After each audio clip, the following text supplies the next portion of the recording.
with your hands folded by your heart, head bowed in reverence, body relaxed, mind totally looking inward to the cave of your heart.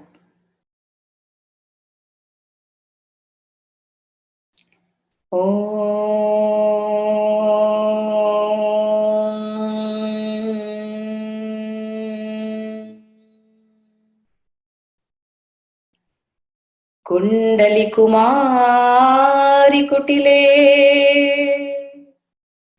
Chandi चराचर Savitri चामुण्डे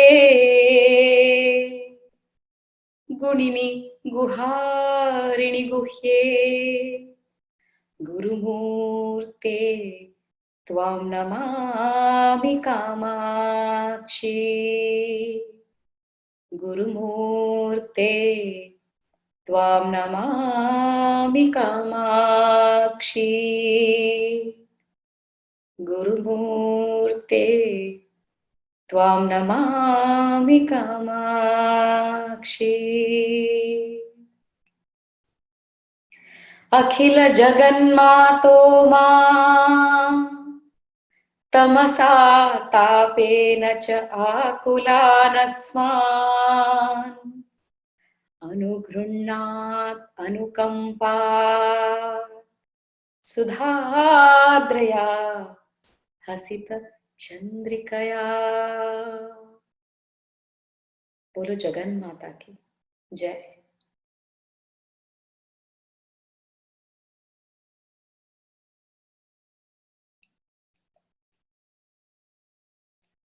We will start off today's satsang with a short meditation. If you're listening while doing other chores, take a few minutes to sit down.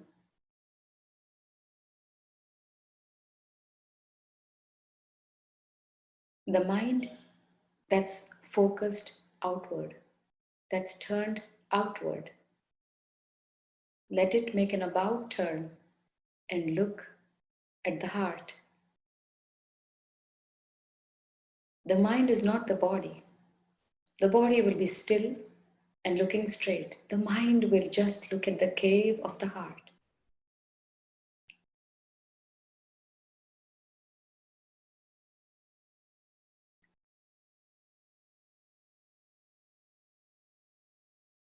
When the mind is looking inward, the mind is looking at its source.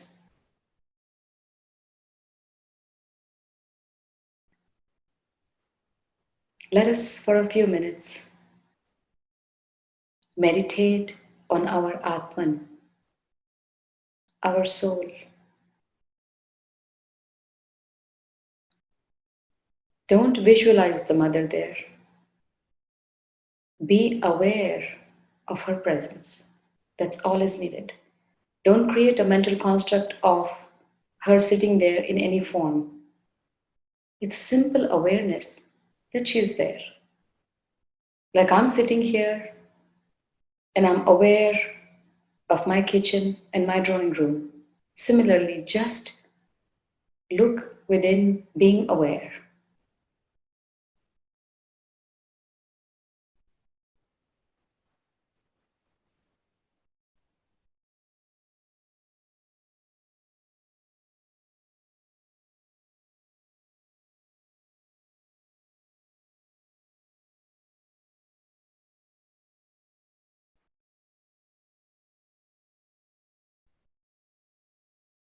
It is the mind alone that feels the separation from the mother.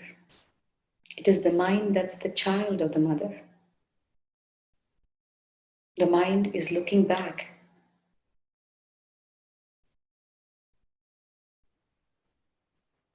At the Atman.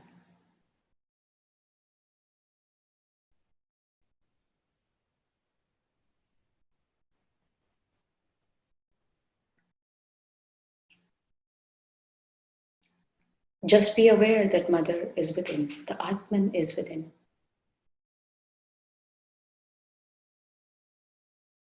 Gently open your eyes while looking outside. Let your awareness be within.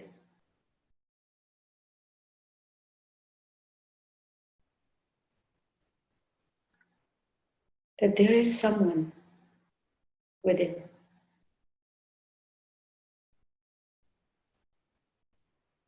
Again, with your eyes closed, Mother is within. The self, the presence of the self.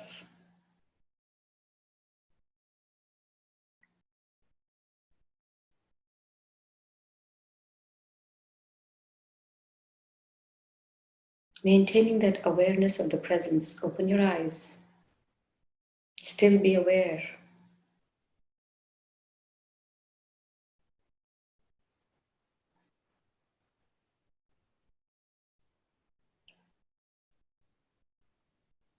Again, close your eyes.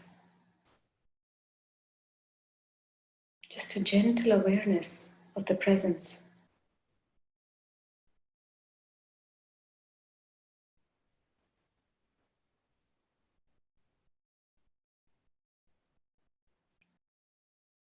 And again, open your eyes, continuing to be aware.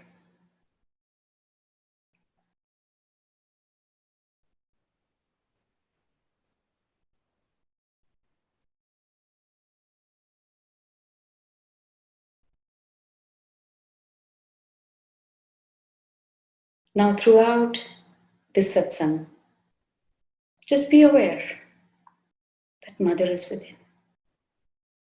She alone expresses through each of us. There is a uniqueness in our expression. That uniqueness is her expression. Sometimes I express as a lover.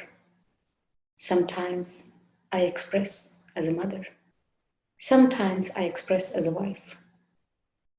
Sometimes I express as a dentist. No matter what that expression is, I remain the same. Similarly, the self within sometimes expresses as Anu, sometimes as Ravi, sometimes as someone else. All the names and forms are expression of that same self. Gently be aware, Mother is within. Be aware. Whenever you find your mind roaming about in the world, remember what the Mother said. I will only reveal myself, I will only reveal my presence to you when I feel that you truly are desperate to feel my presence. Why should I reveal my presence to you if you're so busy outside? So, right now, with our eyes open, no matter what we're doing, we are aware. That gentle awareness of the presence of the self within.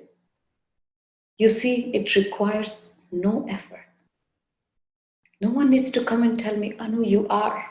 Of course, I am. With this gentle awareness, remember, if it is too much effort, it's the mind. It's the mindy presence. You see, the mind is right now using the language and is being used by the mother for expression. But I'm aware. So, with your eyes open or eyes closed, practice gentle awareness. You wake up in the middle of the night, smile, Mother is there. The self alone is. This entire world, this entire my world is nothing but an expression of my own self. I have the choice of getting lost in my world, the outside world, or my own thought world. Or I have the choice of being aware of the presence. If I'm aware of the presence,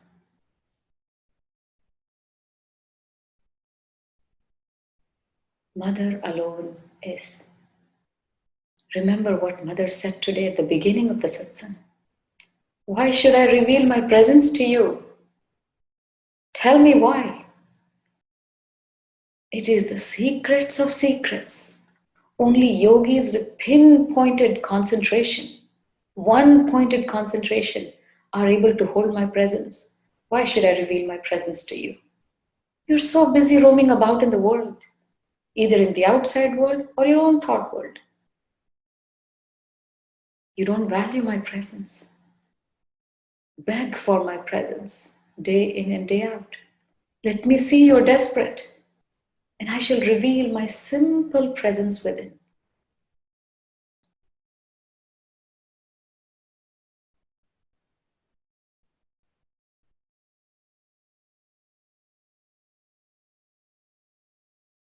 No matter how many scriptures we read, no matter how many stotras we learn, no matter how many stutis we learn, the crux of all sadhana is to be aware of the presence. There are two things, the presence and personality. I, me, and myself. Me and myself is my personality, the unique personality that Anu is. It was not chosen by me when I was born saying I'll be this, this, and this. Mother is expressing through this personality. Remember, I, me, myself are not separate. They're all the same. But I is the controller, the master. Me and myself follow the I. This all compartmentalization in our knowledge. This is my true self, this is my false self, this is not me, this is me. Mother says, now bring it all together. The personality is the expression of the presence. That's why Swami says, don't mimic anyone. Everyone is unique. What a beautiful creation. Unique expression through every name and form of the presence. The personality is the expression of the presence.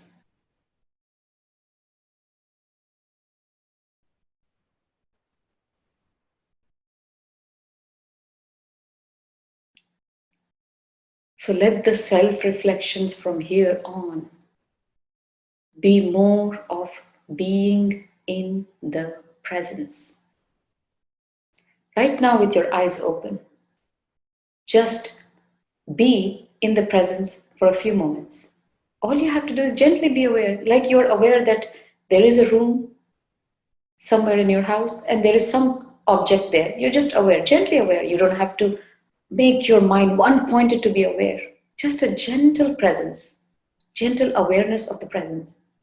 Similarly, there's a cave in your heart and there's a presence there. For the next few minutes, just be gently aware.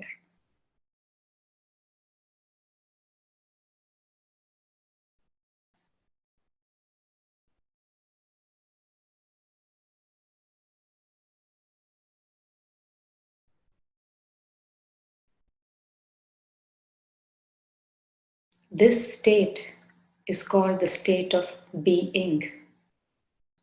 No amount of doing is going to lead us to this being. You see, in the state of being, there's no doing, just are. It's a very simple state. You're just aware. Like pretend there's a room in your heart, and there's someone there. Just aware.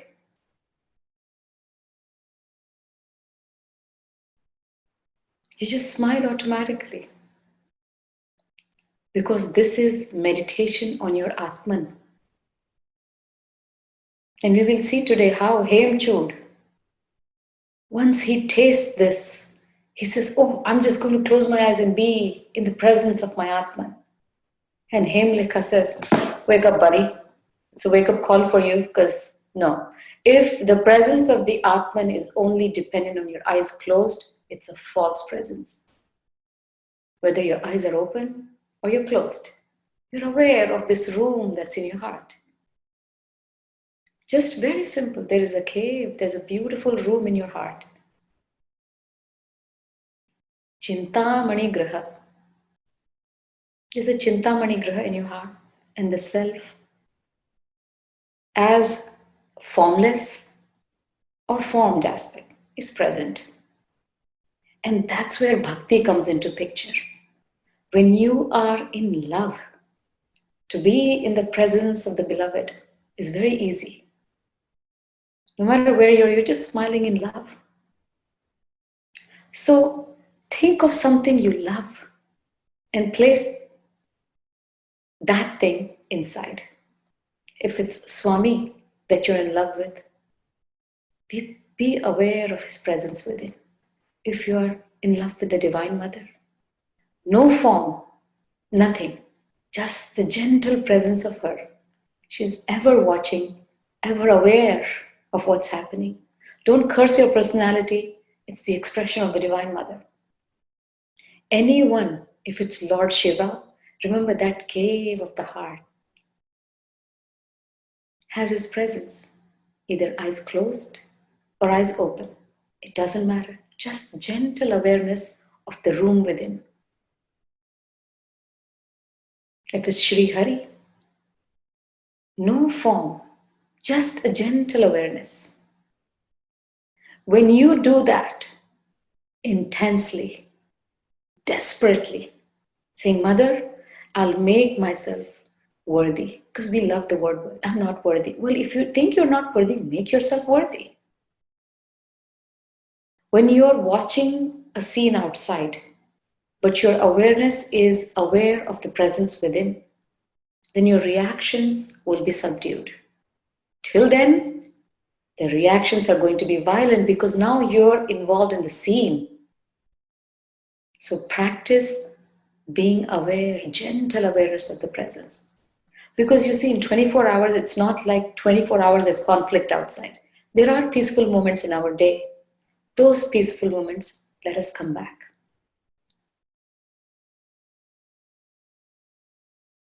So let the self-reflections reflect connection with the self. Let the self-reflections reflect gentle awareness of the presence. I'm emphasizing on the word gentle because any amount of effort made is mindy. The conscious mind has kicked in. Just like sitting here, I'm aware of that room behind me. Just a gentle awareness that there is a cave and there is my beloved there. If you are in love, it will help. And I think which is why Swami is so handsome. It's so easy to fall in love with his beautiful figure. So if you're in love with Swami, just gentle presence of him within. That's a beautiful Divine Mother. So beautiful. Her smile, her form, just the presence of the Mother within. It should be elating. So no matter who you hold on to, if you have no isht, focus on your Atman, the soul. And if you have no isht, I'm at least sure you love Swami. Put Swami there.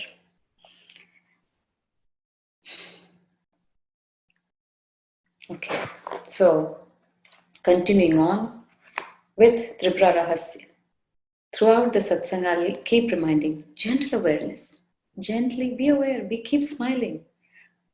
And remember what Mother said. Prove to me you're desperate for me to reveal my presence.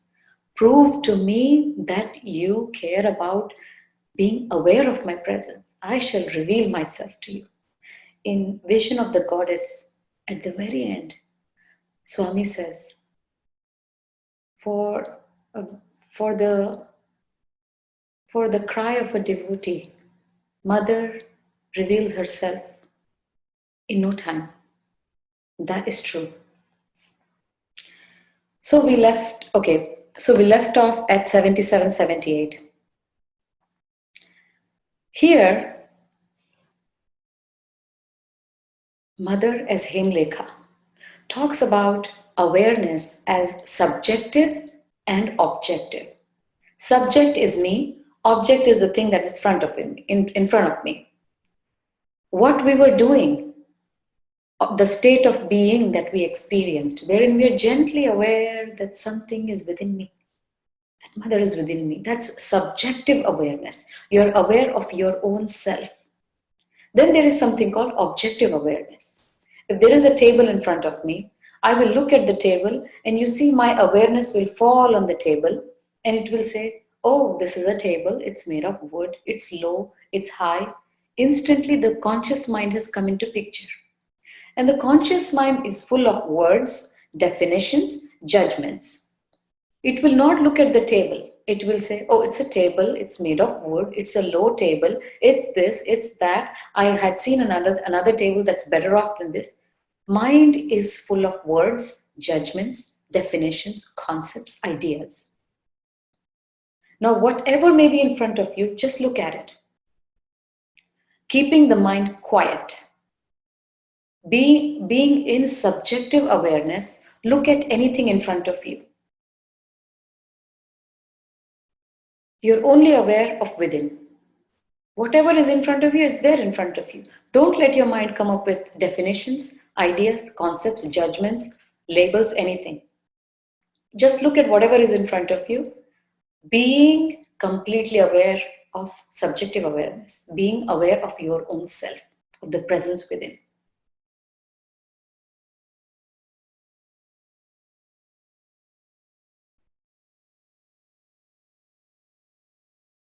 That's called subjective awareness. Now, for a moment, focus on whatever is in front of you and zoom in into that thing. Your mind will kick in. Oh, it's this, it's that, it's this, it's that. It will label it. Instantly, it will give you a definition. It's so smart. You've taught it, right? Like I'm looking at an electrical socket. I'll be like, oh, that's an electrical outlet. So listen to this, what Mother as Hemlika is saying. Consider this. After controlling the modifications of your mind, you saw darkness. But before that darkness appeared, there was a brief instant of complete silence, an absence of all objective awareness, including the awareness of darkness. Because you see, what he did, when he closed his eyes, he said, oh, it's all dark. You see, the mind is labeling, mind is giving a definition. Even in meditation, it doesn't keep quiet. It says, oh, now this is silence. Oh, this is this. I hear this. I hear ghungru. I hear, it will just keep chattering.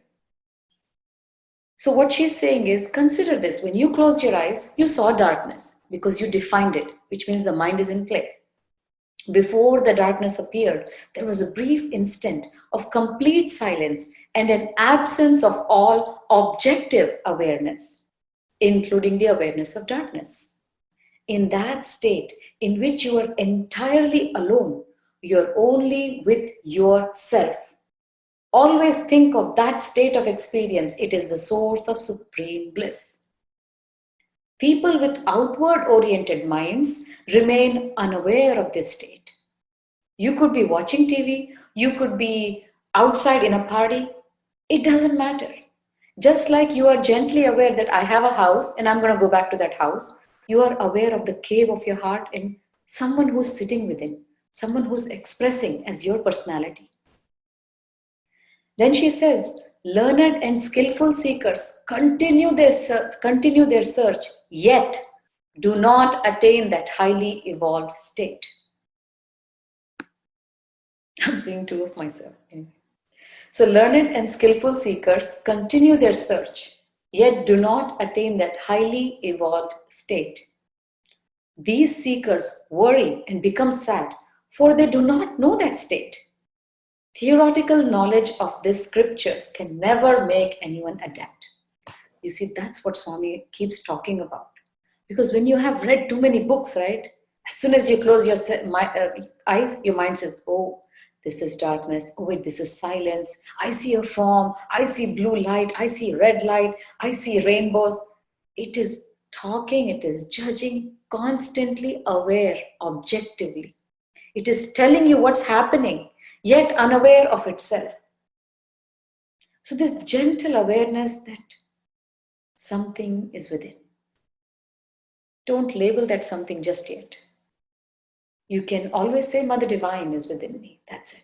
The Mother, or Swami, or Sri Hari, or Lord Shiva, whoever. There is a cave and I have that presence within. With that presence, walk around. Do all your worldly duties. Every few seconds, smile. Smile, Mother is within me. Smile, Mother is expressing through me. The philosophy of the self is not a mere theory which is subject to discussion. Self-realization is beyond all argumentation because argumentation happens through the conscious mind. Realization of the self is never attained by running here and there. Stillness is important. You see, the whole practice is being aware, being aware, being aware. Whether you're running, whether you're in a party, whether you're eating, whether you're watching TV, whatever you're doing, that's what Adiguru Shankaracharya says. Yogaratova, bhogaratova, sangaratova, sangavihina. Yasya brahmani ramate chittaha nandati nandati nandatyeva. No matter what this sadhak is doing, but the awareness of the presence, the gentle awareness, the loving presence of the beloved within is enough. He is performing all the worldly actions, yet being aware of the presence. No matter how far one goes, one cannot attain self-realization. That is attained through steadiness. Steadiness doesn't mean bodily steadiness. Stillness does not mean bodily stillness. It means being aware constantly. And that's self-realization, when you're constantly aware of the self.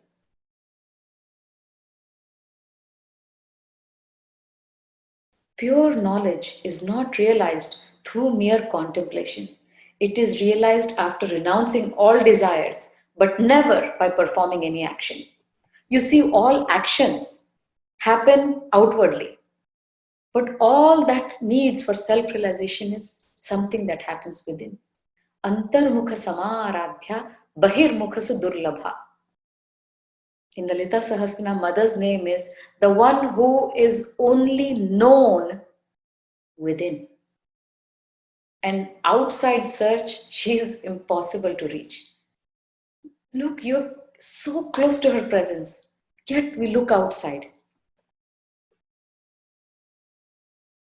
Just as one cannot capture the shadow of his own head by running after it, self-realization is not possible through any physical or mental effort. This is important.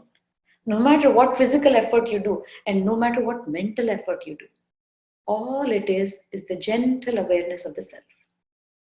That self expresses through my personality. Remember, personality and presence. That's all our life is. That's all our existence is. There is this powerful presence within that expresses through our unique personality.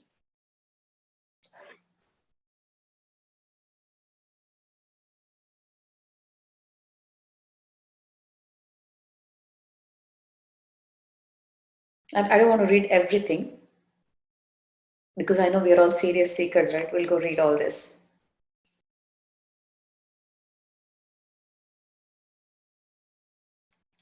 Then she says, Hemalekha says to Hemchur, my lord, think about this world of subjective and objective duality at even more subtle level. The subjective aspect, which is knowledge, is self-evident. No one needs to come tell me I am. And without it, nothing can exist, right? If I drop dead, there is no objective reality for me. Think about it. This room that I'm sitting in exists for me because I am alive. If I drop dead at this moment, this world of objective reality will cease to exist for me. So, she says the subjective aspect is self-evident. Without it, nothing can exist. I hope I'm not confusing people, subjective, objective, objective, subjective. Although knowledge of the self is the ultimate source of all valid knowledge, it is not the object of any kind of cognition. My ears, my sense of hearing, my sense of smell, my sense of touch cannot tell me my sense of aliveness that I exist. It is self-evident. Like a reflection in the mirror, everything shines in Atman. Because I am, because of the presence of the Divine Mother within. I keep saying Divine Mother. I don't want to, shove her bhakti down your throat, but because of the presence within, this my world exists. Like a reflection in a mirror, everything shines in the Atman. The knowledge of Atma is beyond the limitations of time and space. Because no matter whether I'm sitting here, I'm aware of the presence. If I go outside to my backyard, I'm aware of the presence. If I go to my office, I'm aware of the presence. If I travel to Australia, I'm aware of the presence. If I travel to India, I'm aware of the presence. The presence is beyond space. The presence is beyond time. Because right now, if I'm aware of the presence, time disappears. I just am. I just am at this moment, the next moment, the moment after, 1 hour later, I just am. So the self is beyond space and beyond time because I am at all the time.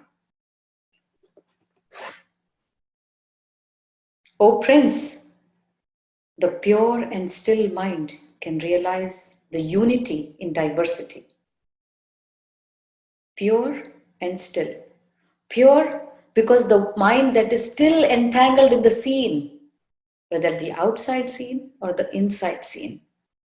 The pure and still mind can realize the unity in diversity. By realizing the self, one becomes the self. She says, now I will tell you the means of attaining it. She says, by using the faculty of discrimination, observe the moment between dreaming and wakefulness, as well as the period between two thoughts. With the help of a calm and still mind, the state between sleep and waking can be understood. So this I'm not going to comment on because I have no experience on those states. In the real self, there is no form, taste, smell, touch, or sound. There are no senses either. Let us do that right now. With your eyes open, completely being aware of the presence within. Just with your eyes open.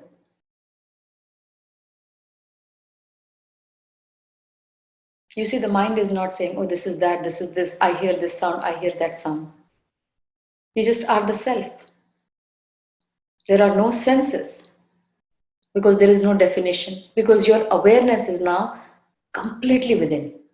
Although you're looking outside, you're aware. If someone comes into the room, you'll be aware. But your awareness is now by the self. So it's not like you're lost somewhere floating around in space. You are aware of the reality within you, and you're aware that whatever you see around is a reflection of that own reality. There is no pain, there is no pleasure. Remember, all dualities exist in the mind. There is no loss, there is no gain.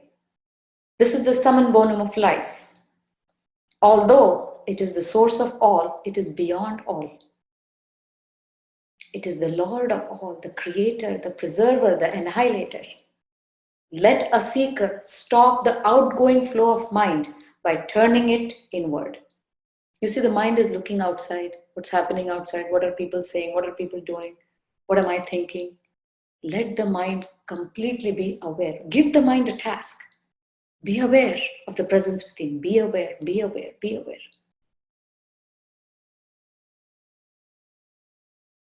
Let a seeker stop the outgoing flow of mind by turning it inward and remain aware of the self, which is the self of all. Learn not to identify yourself with your own thought patterns. Then you will be witnessing the world and its objects as different from yourself. The time is short. Hurry up. I think this is the greatest of teachings the wife gave to the husband. Saying, learn not to identify yourself with the thought patterns. Stop wandering in the world outside and you're in your own thought world. Be aware of the presence of the self. It's such a gentle awareness. Does anyone have to come and tell you you are alive? You know you're alive. Such a gentle process, which is why if you're putting effort in, in realizing the presence of the self, it's a mindy effort. Stop it, relax, smile. Hence, Swami keeps saying, take it easy, take it easy, take it easy. Hemchud, unlike all of us, followed the instructions imparted by his wife literally. For a long time, he remained constantly aware of the self.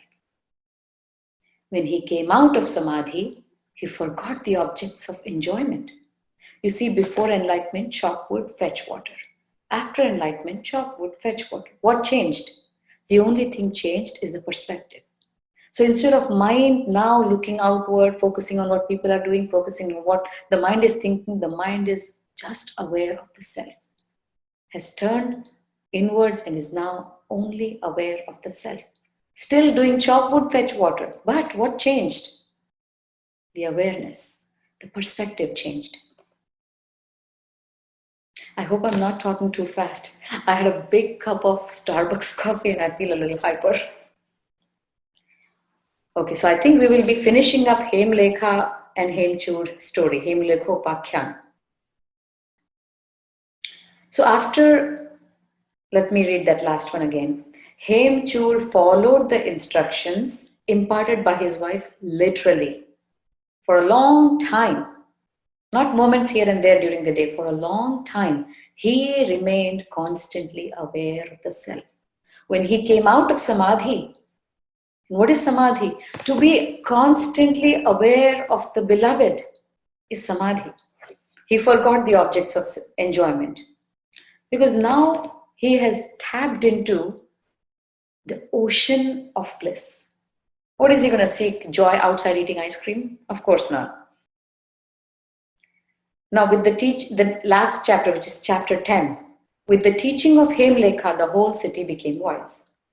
So Hemlekha now realized that her husband was established in supreme consciousness. You see, it is so easy. And because it is so easy and simple, the serious seeker in us thinks, come on, seriously, how can it be so? Let me do some serious sadhana. Let you do a serious sadhana in being aware of the mother within. That presence is so powerful, it will change everything for you. Imagine walking around as that divine presence. You will transform everyone in your family, everyone who comes in touch with you. Because now, the personality that you thought you were, you understand that it's an expression of the magnanimous presence of Her Majesty within. After a little while, he opened his eyes and saw his wife. But as soon as he tried to close his eyes and re-enter that peaceful state, his wife caught hold of his hand and spoke to him sweetly. Because you see, he had his eyes closed and he was enjoying the presence of the self within. And the serious seeker that he was, he thought, if I open my eyes, the self is going to go away. He opened his eyes and he saw his wife and he's like, oh, hell no. And then he closed his eyes back again and tried to re-enter. You see, he tried.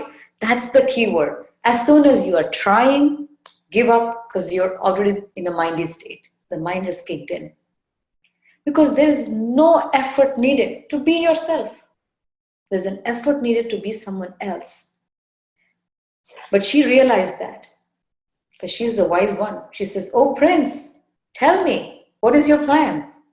What have you attained after closing your eyes? And what have you lost by opening them? I would love to hear about your inner experience. She's being sarcastic. Well, poor lady needs some humor in her life, right? Husband is such a serious seeker. So she goes, oh, Prince, tell me, what is your plan? What have you attained closing your eyes? And what have you lost by opening them? I would love to hear about your inner experience. You see now it says due to inertia, Hemchuda's mind was sluggish because whenever the mind puts in too much effort, it gets tired. He experienced the supreme consciousness and then he said, man, I got to go back to that. And then he's like trying, and the mind had become sluggish. And because of inertia, Hemchuda's mind was sluggish. He did not want to talk. He thought he was in samadhi, that's why he didn't want to talk. And spoke with the lassitude of a drunken man. Now, these are the great words a serious seeker says. Sweetheart, for the first time in my life, I'm at peace. I find no satisfaction in external activities. Maybe he thought she was seducting him. But anyway, these external activities are as tasteless as the pulp of sugar cane after the juice has been squeezed out. These are mindy wise words, right? He's in his mind. The mind has put in so much effort that it's become sluggish, and he feels the inertia, the lassitude to be samadhi. These are the things he's saying. And the reason I'm reading these is sometimes we say, oh, there's nothing in this world. There is nothing left. Everyone is that. Everyone is this. No. These external activities are as tasteless as the pulp of sugar cane and blah, blah, blah. I was blind before. I did not experience this transcendental state that he's right about. Like the man who did not realize there was a treasure hidden in his house and who wandered begging without knowing ever-present bliss. I considered sensual pleasure to be satisfying and paramount. Now he's right. I see now that worldly pleasures are fleeting, laden with misery. Of course, he's right again. And then this and that and this and that. And then finally, after a lot of wise-mindy words, he says, I pay homage to you with this respectful gesture of my hands. Be generous with me and leave me alone. I want to only rest in blissful Atman. Alas, it seems as though you are unfortunate. This is what, mindy wisdom does to us. The guru that taught him, that guru that introduced him to the presence, he's saying to her, alas, it seems as though you're unfortunate because even after realizing this state, you're still caught, experiencing the pains of the world and not enjoying the bliss. The wise lady answered with a smile, my lord, you do not seem to have attained that pure state. Bam! That hit him. Now again, wise words of Hemlekha. The state of knowledge in which a realized soul never again becomes deluded is far beyond beyond your comprehension, exactly as the earth is far away from the sky. What do you think you understand correctly is like no understanding at all. That self-illumined state of being cannot be seen either by opening or closing the eyes. It doesn't depend on it. It cannot be attained by action or inaction, by renouncing home or living at home.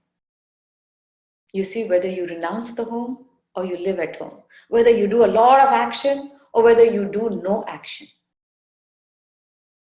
It is attained, if it is attained by closing your eyes, doing something or going somewhere, then how can it be supreme? Because that which is supreme is not dependent on anything. Everything depends on it. Niradhara. She is Niradhara. Everything depends on her, yet she doesn't depend on anything.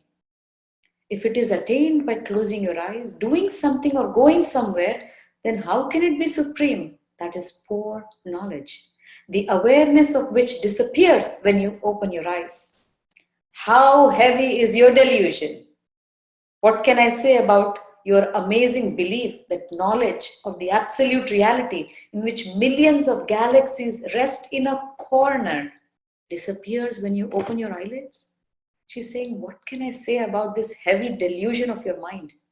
You believe that Atman, where millions of galaxies rest in just a corner, that supreme reality depends on your eyelids opening and closing? Oh Prince, I will elaborate further. Unless the knots of ignorance are cut asunder, bliss cannot be realized. Now she describes what are the knots of ignorance. Seeing something different from the self is the first knot of ignorance. You see, the root cause of desire is duality. I exist, something else exists, I want that something. Is the first is the only cause of desire. Why we have desires? Because we feel we are not complete. Having that will make me complete, which means I am present and that thing is present. This is what Mother says. If your mind is in the outside world, how can I reveal my presence to you? If you feel Mother alone is the reality, I'm done with the fakeness of the world. I only want the reality, the real deal. So, Mother, as Hemlekha says, seeing something different from the self is the first knot of ignorance. Those who identify their bodies with the self are ignorant. They go through the constant flux of misery in the cycles of birth and death. The second knot is seeing distinction between the self and the world. She says the world is like a mirror on which the reflections are made. This is the crux of Tripura Rahasya, that the entire world that you see is like that shiny surface of mirror. And whatever your self is, it just expresses. It's an expression of yourself. The world is not different from me. Okay, so the first knot of ignorance is seeing something different from the self. Oh, that is not the self, this is the self. The second knot is seeing a distinction between the self and the world. It's essentially the same. Then seeing the difference between individuals and God is another knot. Seeing the difference between personality and presence. Because the mind says, oh, this person is that, this person is this person is that. Because we are seeing the expressions of the presence. So we are making a distinction between personality and presence. And then she says, cutting this knot asunder is called liberation.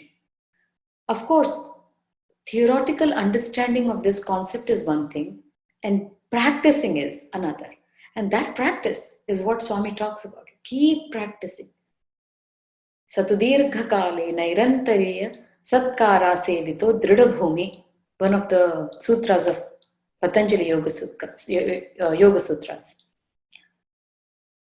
Satudirgha kale, dirgha kala, nairantariya, nirantar. Satudirgha kale nairantariya satkara sevito dridabhumi. Only then steadiness appears when you work towards it. The perfection you attained after closing your eyes is an aspect of your own self, which remains after denying the existence of all material objects. Therefore, without self-existent reality, nothing can exist. In such a state, it does not make any difference whether you open or close your eyes. If one believes that there is a particular method for attaining the self, that belief itself is a knot. You see, Hemlekha is saying, no amount of belief can get you to the self-existent reality. Because I exist is beyond any beliefs. I will not say I believe I exist. I think I exist. I have a concept that I exist. None of those. I exist. I am. If one believes that there is a particular method for attaining the self, that belief itself is a knot. As long as the feeling that I know reality through a particular method remains, you have not attained the reality. Because anything that can be achieved through any method is not the absolute. When you believe you have attained what you believe you have attained by closing your eyes cannot be the ultimate, because its perfection is marred by the process itself. Realizing that state, nothing more remains to be attained. After cutting this knot asunder, one has perfect mastery over the mind and its modifications. See the blissful, ever-pervading Atman. See the entire reflection of the universe in the mirror of the Atman within you. As I'm talking, be aware of the presence within. What you name the presence is up to you, because you have to fall in love to be aware of the presence. It's going to be very hard to just be aware of the self. Fall in love with the self. Do not ever contemplate that all is Atman. Rather, transcend and become established in the experience of the Atman itself. These are powerful words. She's saying, don't make a concept. Okay, all this is Atman, all this is Atman. Because the mind wants things to repeat. Okay, it will start repeating. Okay, all this is Atman, all this is Atman, all this is Mother. She's saying, no, don't contemplate. Rather, transcend. Transcend and become established in the experience of the Atman itself. Connect your awareness with the presence within. Be aware of the presence within. Know that the personality, that unique personality that you are, is expression of that reality. So Mother, as Hemlekha is saying, don't just make a concept in your mind and walk around. All is Atman, all is Atman. That's not going to do anything. Rather, she's saying, transcend, become established. Hearing his wife Hemchuda's mind became completely purified. After seeing the perfect self everywhere, all his confusions vanished. Now, most important step, he says, step by step, with his firm faith, he attained maturity in his realization and became firm in that consummate state. You see, today we all got a taste of the presence. Now we have to mature. See, that's what it is. Step by step, with his firm faith, he attained maturity in his realization. Divine Mother gave us the realization of her presence within. Now we have to mature in our realization, become firm in that consummate state. After that, he lived for several years as a Jivan Mukt, liberated here and now while enjoying worldly pleasures, conquering enemies, amassing wealth, performing elaborate religious ceremonies and rituals. See, he didn't say, now I am aware of the self, I'm not going to do anything. He did it all. He enjoyed worldly pleasures, he conquered enemies, he amassed wealth, he performed elaborate religious ceremonies and rituals. Chop wood, fetch water. Before realization, chop wood, fetch water after realization. Nothing changed. But what changed? The perspective. The awareness that was always outward is now aware of the self within. And then, seeing his state, his entire family one by one, became aware of the self, through him. The mother-in-law, sister-in-law, father-in-law, everyone. See, he was overwhelmed with bliss all the time. He performed his duties conscientiously, yet it seems as though his mind is firmly established in the self. This was his state.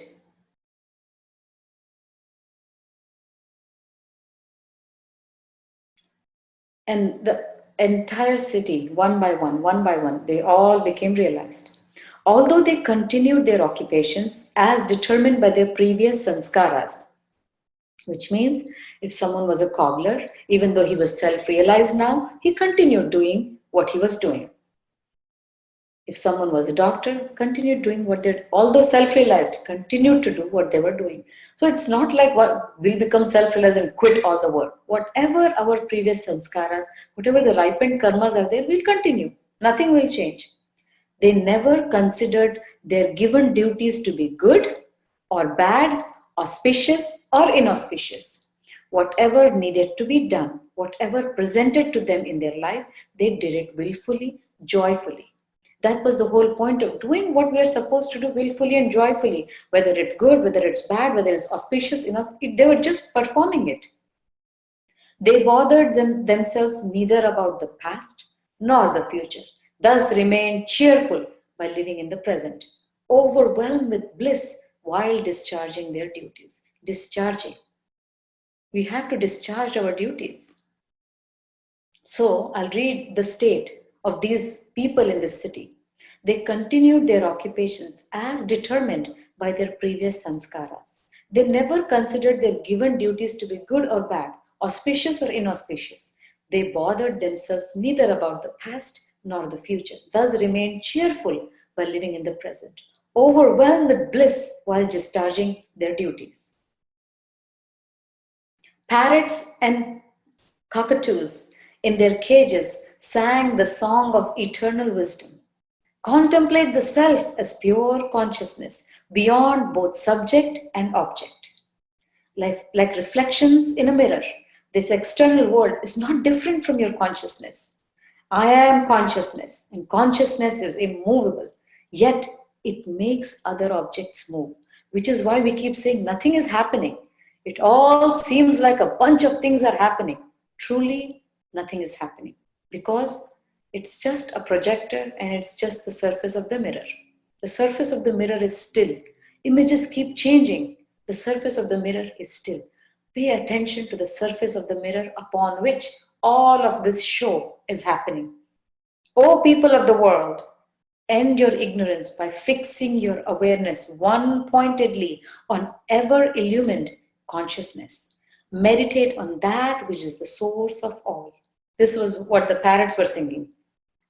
This illustrious city, where even the birds spoke wisely, still exists today. Thus, in ancient times, King Hemchuda received knowledge from Hemlekha and lived as a knower of truth and a liberated being. Through him, all the men, women, and children of that region realized the absolute truth. Don't forget, this story was narrated by Dattatreya to Parshuram. Dattatreya ji said, Dattatreya continued his teaching to Parshuram. Therefore, Parshuram, Satsang, the company of sages, is the first step in attaining the highest goal. One who aspires to attain the ultimate should seek the company of the saints. This ends chapter 10 with the analysis and knowledge of Atman. So with this, we completed the Hemalekhopakhyan. So we have a few minutes, 3 minutes, and then let us, with our eyes open, no matter what's happening outside, let us not be stuck in objective awareness. Let us bring awareness to the subject. Let us bring awareness back to the presence of the self.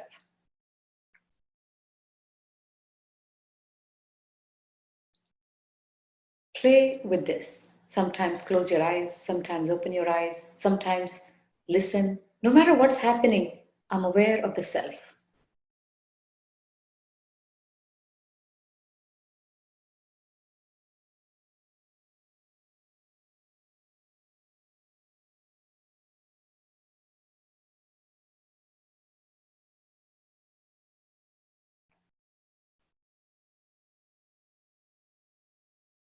Close your eyes,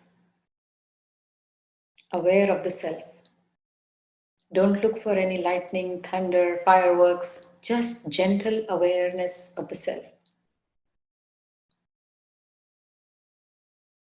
In the beautiful cave of your heart resides your beloved.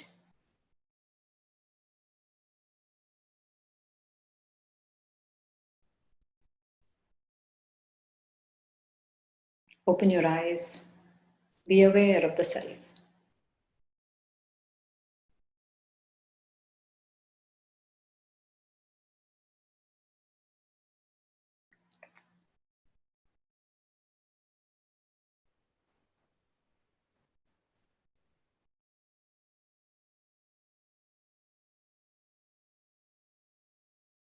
Close your eyes, be aware of the self.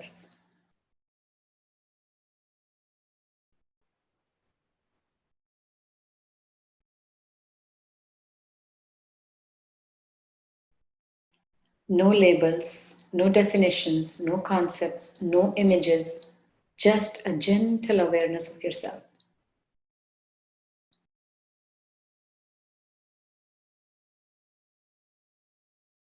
No effort, a state of effortlessness.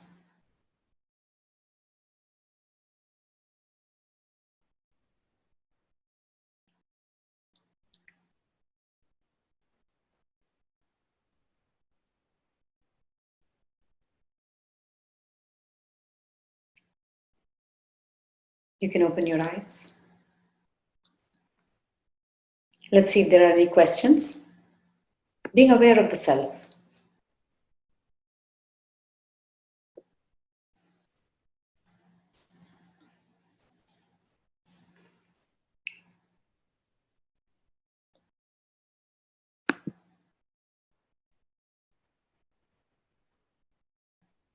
Anyone?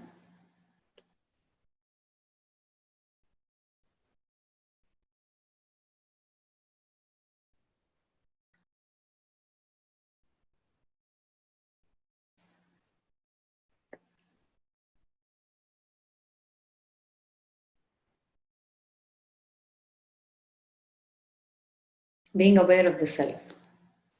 Go ahead, my love.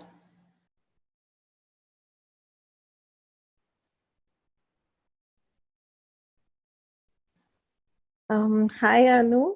Yes, Mansi.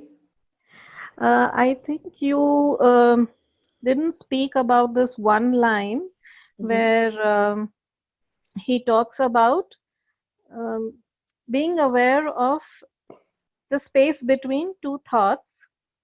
The Yes. space between two thoughts is also something that Swami has spoken about in one of the videos on contemplation, Mm-hmm. in which he says that the space, just like I am speaking. Now, the space, the pause between two words, similar thing happens between one thought arising and the next one arising. There's a tiny bit of space in between. Mm-hmm. There, if you are aware of the presence within, the same thing can be brought in as a state of awareness, a sharp state of awareness when you're just about to fall asleep. You're just mindful of the presence within. Mm-hmm. So the gap between you falling asleep and being wakeful is Mm-hmm. that pause between, and where you're not making any discrimination between you as a presence which is awake and you as a presence which has gone unconscious in the dreaming sleeping state. Similarly, when you're just about to wake up, you don't just wake up and start going about your stuff. The 1 minute, or not even minute, a few seconds of space between you waking up and you actually are slowly begin to gain the consciousness back is a very, very tiny space where you can just maintain your awareness of the presence within. It will come with maintaining a sharp state of practicing awareness of the present throughout the day, and not just leaving it at the end of the day, even when you're going to sleep and when you're waking up from that state. So that is what it is. I just wanted to give my 2 cents to it because you didn't speak Thank you. about it. Because as soon as I read it, I'm like, man, this sounds too complicated, and I just skipped it. I'm glad you expounded on it. Um, you know, my personality is that if it's too complicated, I'm like, skip it. But I'm glad you mentioned that. I hope everyone understood what Mansi was trying to say. If not, we'll have a repeat it. I cannot. We'll have a repeat it. Mansi, you have any particular way for us to practice that? I think just the way we practice this short presence now, Uh-huh. many times within the course of last 1 hour that we have been attending the satsang, Uh-huh. just keep at that at the time of sleeping. You are aware of the presence. Your Okay. eyes that are open are now going to close because you're going to sleep till the time you just dissolve into that state of falling asleep. You maintain the presence, the awareness of the presence. And then, of course, if you're not there, you're not there. When you go off to sleep, you're going off to sleep not with that space vacant in Mm-hmm. between. Vacant as in you're either thinking about something and you fall asleep and then you dream about it, mostly. Mm-hmm. And it tends to come, whatever you've been thinking the whole day and largely being affected in terms of your emotions getting trapped there, is the replay that comes in your dreams and also in your meditation. If you've ever tried it, these thoughts will keep replaying themselves, and these thoughts then manifest as dreams many times. Now, when at the time of sleeping, it is like falling dead.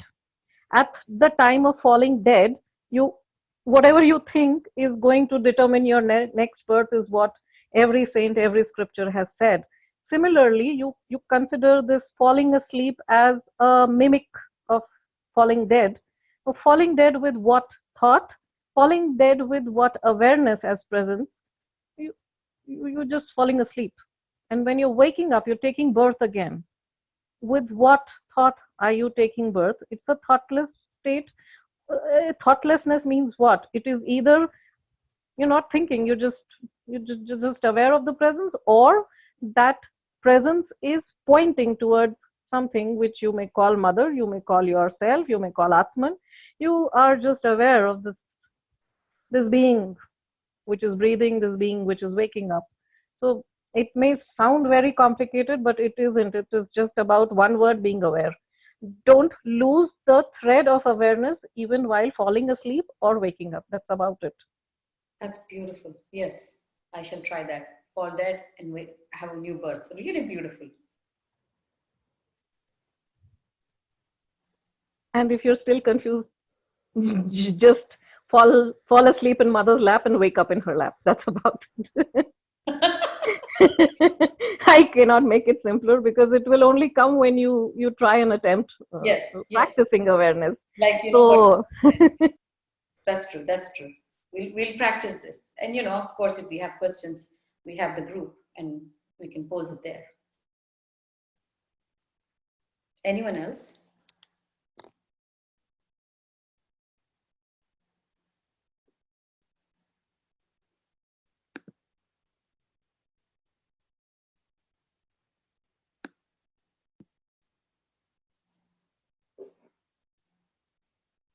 Okay. No questions. All right. So we will now end the session.